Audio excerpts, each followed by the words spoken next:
Hey everyone, my name is Dante and welcome back to Story Hub, your hub for the best stories on Reddit. So last night my wife of 7 years decided to have a chill out night. After dinner she went to the den and was watching her programs while I flitted between watching the Spurs game, football, soccer, and doing some odds and ends that I had planned. Next thing I know she's got the wine out and has had 2 bottles of the stuff. At around midnight I went to check on her and saw she was out cold on the couch. I went to scoop her up when her iWatch thing buzzed and a message popped up on the screen. It said something along the lines of haha I can't do that, my name would knock 7 shades of shot out of me. I wondered what the frick that was all about, so I pressed on it and it was a conversation between my wife and a friend of mine. Now I wouldn't say this guy is a close friend of mine, but he's someone I've played 5 sides with for years, drank with and have known since we were teenagers. We used to call him a jacket holder because when we got into scraps as teens he'd always be the guy holding the jackets while everyone else went for it. Right, so as I said I pushed on the conversation while this thing is still attached to her wrist and scrolled up to the top, and as far as I can tell it's him that contacts her first unless she's deleted. There's lots of flirting and winking going on, but nothing that you could outright say was cheating. Then I get to last night and when she's drunk she starts openly begging him for sex. I couldn't believe my freaking eyes. I'm paraphrasing here because I can't remember the exact words, but she was saying things like how much she had always wanted him, how no one would ever find out if he did want to do something, and the last one that freaking killed me ... that she was great at keeping secrets. I tried to scroll on her watch but couldn't find any other messages and I don't know her phone passcode.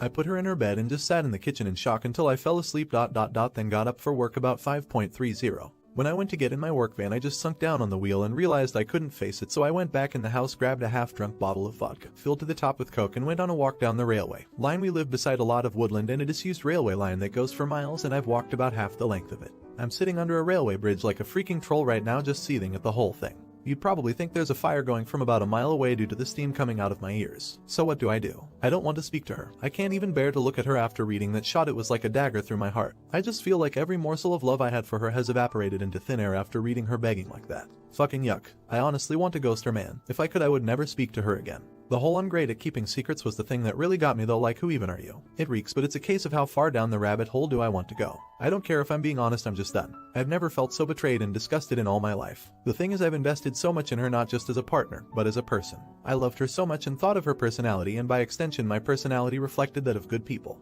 To realize she's a backstabbing snake makes me feel like a snake. I feel like a worse person than I was yesterday. The only way I can describe it is for someone you looked up to, took advice and life lessons from, to suddenly find out they were a pedo or a rapist or just a downright creep ... Your entire perception of yourself and who you are would be shattered because you've took on board what they've said and invested time into a creep. God, I'm rambling nonsense, I apologize. I'm lucky in that our house is owned by my parents, who 6 years ago moved to a retirement village and we moved in. The house will be bequeathed to me when they die, but I don't and hopefully won't own it for a long time. They couldn't be bothered with the upkeep and all the problems etc. and wanted to see out their final days in peace, so when we do divorce my soon-to-be ex won't be getting her hands on it. So what do I do then? I'm honestly thinking of just not saying a word and throwing her right out. Also, while walking here it went through my mind to get my mate who's a locksmith to quietly change the locks. Today I could feed her any old garbage about something from the doors being broken. She won't care what's going on anyways, as long as I'm about. Then after he's done, lock the front door and tell her to come out and look at something out the back. When she comes out just run back in and lock the door behind me. That sounds childish as frick, doesn't it?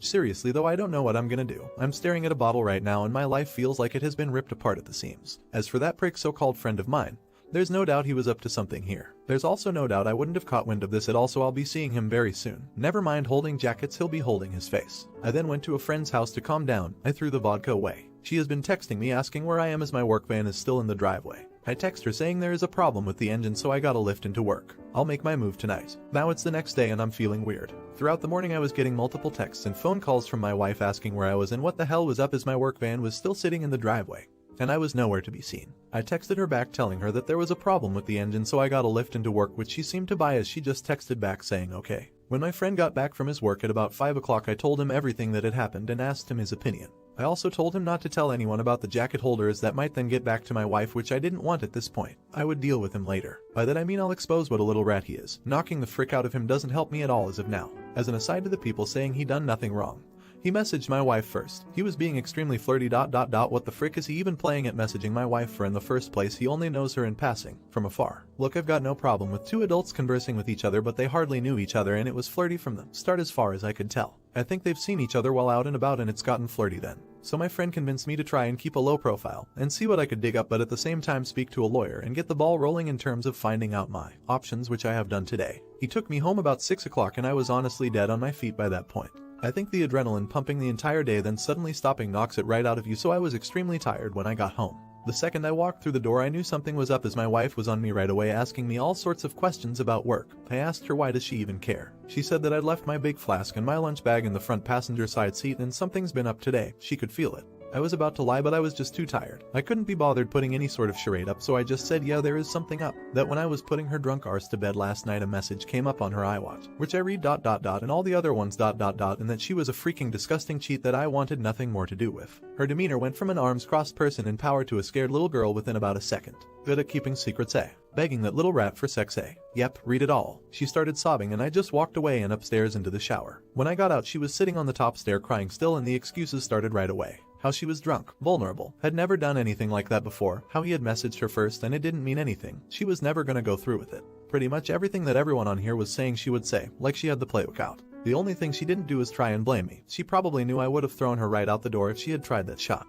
I told her that I wanted a divorce and she left the house within a month. Also told her that she was moving to the spare room. I've been pretty much ignoring her ever since, just scowling at her and shaking my head when she starts waffling nonsense. I don't want to hear it. She slept in the spare room last night and I haven't spoken to or texted with her at all today. If I'm lucky maybe she'll be gone when I get back from work, but my luck is not that good I suppose. On getting her out though I was telling my parents what was happening and my mother was adamant I wasn't throwing her out onto the streets. Her and my mother are close and always have been. We'd have been together 11 years in December. My mother was saying she made a mistake and that we should sort it out like adults, that we've been through too much together and that she didn't actually do anything. It was just words. She completely took her side over mine. Couldn't believe it. Could this frick me here? Like, do I have no right to ask her to leave if my mother is against it? It's literally gonna be my house when my parents pass and I did nothing wrong, so I'm not leaving. It's probably gonna turn into War of the Roses Part 2. I managed to get myself an appointment with a divorce lawyer for next week, so I'll be going to that to discuss my options. Until then I'm just gonna ignore my soon-to-be ex-wife, I guess. I know she's probably not gonna admit anything else now. I'll never know if she was a really good liar or she was just talking shot to him to get him on side with her for an affair. 20-day update. It's now been 20 days since I found out my wife was trying to cheat on me with my friend and the situation has become hellish. I gave her a month to get out and she's been sleeping in the spare room, but it's clear now she doesn't have any intention of going after she got in my mother's ear. She doesn't have anywhere to go at any rate, but that's not my problem.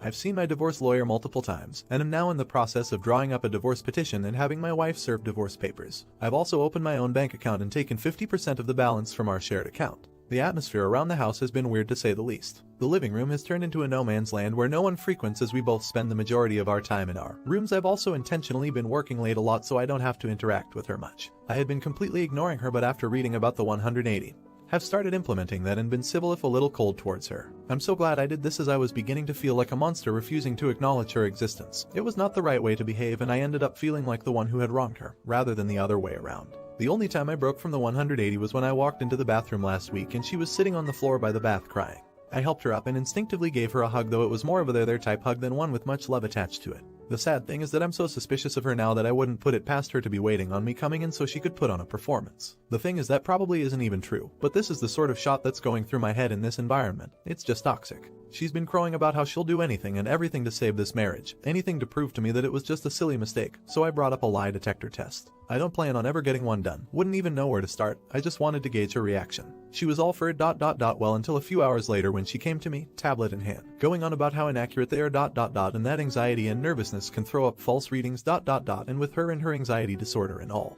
I just laughed. It wasn't even a normal chuckle either. It started as a bit of a cackle and ended in a childish giggle. It appears she would do everything to save this marriage ... well everything except take a lie detector test that is ... HMM. It doesn't even matter anyway. I meant what I said in my opus. Every morsel of love I had for her dissipated into the atmosphere after I read her say those horrible things. I don't see her as my true love anymore, the person I could tell anything to and would trust with my life. I just see trash. Trash that needs to be taken out before it stinks. Jacket Holder has been the talk of the town since I exposed him to our friend group a few weeks back. It's safe to say he has no friends left among us, and has been completely ostracized. I tried phoning him a few times but he refused to answer, then blocked my number. Frick that little rat, I hope it was worth it. I've spoken to my mother multiple times about this and during a heated argument asked her why she was taking my wife's side. Like, was there something she wasn't telling me here? What was she expecting? Us to live like roommates? Go on like nothing happened? It's ridiculous. She said she has always seen my wife as the daughter she never had but always wanted. My mother had a stillborn daughter before I was born and it has haunted her, so she latched onto my wife and has done since we got together. As I said previously, they have a close bond. The fact my wife doesn't have any family and only a few friends who have their own busy lives and families means if I threw her out she would be all alone, and my mom thinks that's unacceptable, especially during a pandemic. She tried to get me to come to a compromise, saying that in 3 or 4 months we can look at it again and see where we are mentally, and is pushing me to try couples counseling before I throw in the towel. I'm not doing that. The thought of being in the same house as my wife over Christmas makes me feel ill. She'll want to do it right as she does every year, and it'll be a complete short show. My dad, God loves him, has never been much of a talker. Never up nor down, just always there. He's a quiet, proud but timid man, and my mother's word has always been the one that matters in our house. People on here have been telling me that I'm selfish and spoiled cause it's not my house and I have no right to make demands, but it's now a case of my wife or me for my parents. If worse comes to worse, then I'm ready to walk out the door and never come back. Frick this house. I have to be able to look at myself in the mirror with some semblance of self-respect, and someone has to keep their word in this debacle. If I do leave, my friend has said I can stay with him for a few weeks or so till I get myself sorted. If I do walk out the door though, I'm done with my parents. I'll never speak to them again in my life. They'll probably see it as me giving up on them, me walking away without trying to at least have a go at fixing things first. I see it as them choosing someone who broke my heart over me. Like, what will be the logistics of this once I'm gone? Just her staying there herself, my mother and father looking after a backstabber while their flesh and blood goes off alone. A little more info on the house. My parents let us move in a year after our wedding. It was an apparent belated wedding gift. Although, that was just the chatter from them at the time. They were always planning on moving out and moving us in. I've spent tens of thousands on it over the years, but that's neither here nor there. I have fantasies of leaving this all behind, going somewhere new and starting again. But I don't have anywhere else to go. I've lived in this town my entire life. It's all I know. Am I being too harsh here? I'm literally ready to slingshot my parents right out of my life.